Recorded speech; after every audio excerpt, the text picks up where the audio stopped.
Hello there, I'm Wayne Diswood. Welcome to my first video on my channel. Now, I figured I'd start documenting, just all the struggles and everything that I've had during my spiritual awakening so far. And today, I'd like to talk on letting go. This is something that I've had, I guess a lot of people have troubles with, but I've got my own insights. So, what is letting go? Well, letting go is, it's letting go of, the future, the past, and, an expected outcome. And, it's also letting go of an attachment. And so, where's mine start? Well, my journey starts back in 2012. That's when I had my first spiritual awakening. Back then, 2 years of absolute bliss. And it was wonderful. I never felt anything like it in my life. At the time, I didn't know what it was. I just thought it was a nervous breakdown. Nothing too spiritual. Although I was doing energy work and I did believe in all that stuff, I just didn't have anyone to guide me. So I went about, experiencing all this awesome stuff, during the bliss phase. And then, there was 2 years of that. And then straight after that, chronic fatigue, which I had for about 10 years. Now, I know what the lesson was supposed to be. At least I know now. So 10 years of sorrow, suffering. Because I couldn't let go. I couldn't let go of that amazing experience that I had beforehand. 2 years of bliss. And I held on to it. I held on to that so hard, thinking it was just a normal nervous breakdown every day. Just wishing for the nervous breakdown to come back so I'd feel good again. Problem with that was, it wasn't keeping me in the moment. It was keeping me in the past. And at this point, pretty much it was one of the things that ruined my marriage. But outside of that, I couldn't experience happiness. I couldn't see the moment for what it was. And it was that attachment that just stopped me from experiencing life. And instead, it kind of kept me in a victimhood mindset because I couldn't let go. I was attached to an outcome. Now, if there was anything, I prayed pretty much every single day for a nervous breakdown. At the time, not knowing what it was, spiritual awakening. Come August last year, I have my opportunity again. Thank you. Right. And so this time, I had 1 day of bliss. One.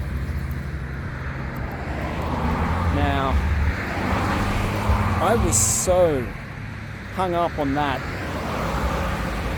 bliss feeling, that bliss state, that when it left the next day, and I started going straight into the dark night of the soul, I started feeling all the bad energies around me. I started blaming everyone. And I didn't even listen to my teacher. What can I say? I was stubborn. She's my housemate, but she's also, my twin flame. So, we've probably been around each other for 14 years now. And so, this inability to let go of that bliss state so then I could progress further forward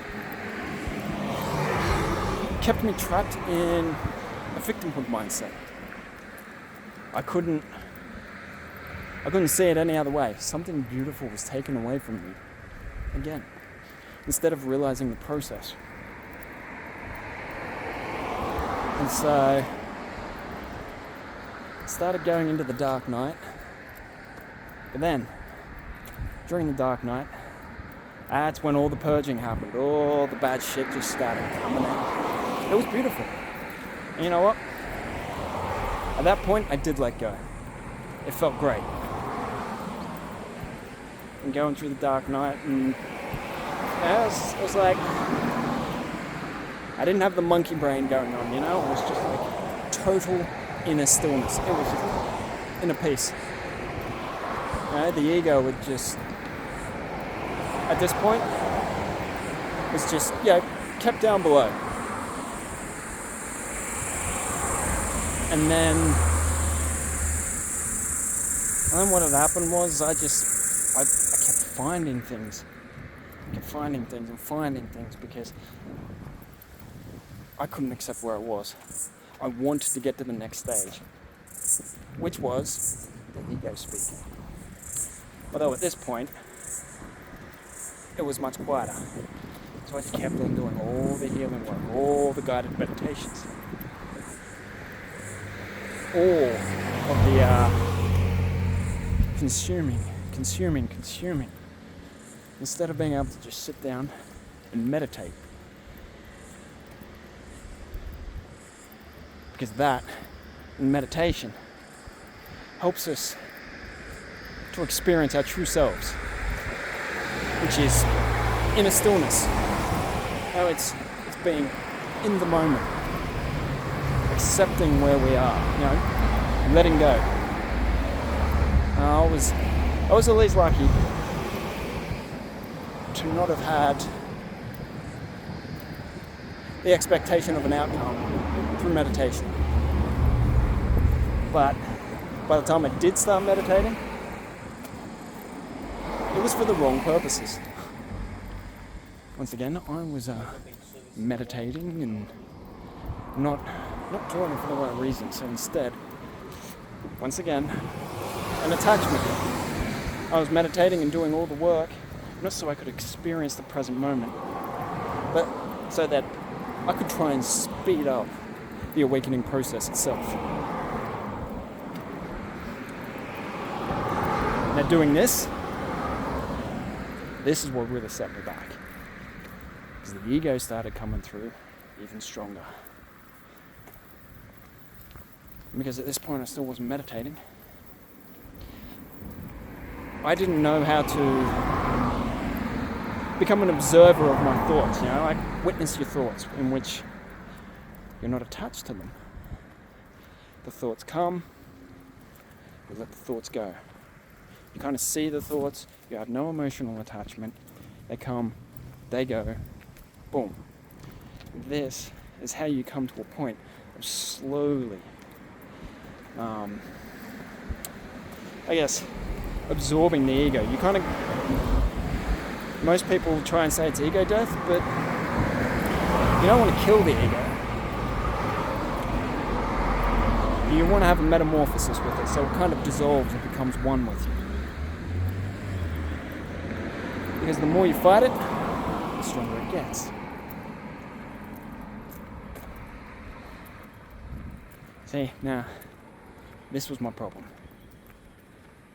So many different attachments, not realizing what I was doing.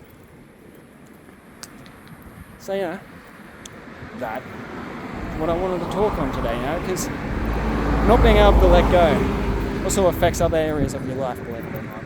So manifestation,